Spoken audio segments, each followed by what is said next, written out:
Rishikonda palace వినియోగం పైన cabinet sub committee భేటీ అయింది. రిషికొండ భవనాన్ని ఎలా వినియోగించుకోవాలన్న దానిపైన చర్చిస్తున్నారు.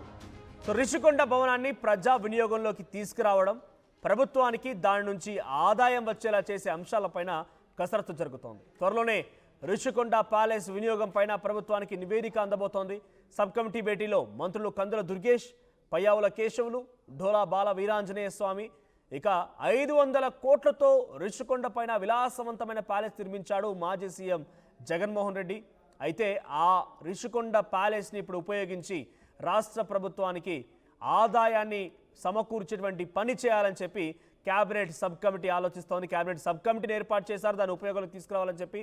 దాని విషయంపైన కందుల దుర్గేష్, అటు పయ్యావుల కేశవ్ అండ్ డోలా బాల వీరాంజనేయ స్వామి అందరూ కూడా భేటీ అయ్యారు. మరి దీన్ని ఏ రకంగా ఉపయోగాలు తీసుకొస్తారు, ఎటువంటి అంశంగా మారుస్తారో చూడాలి.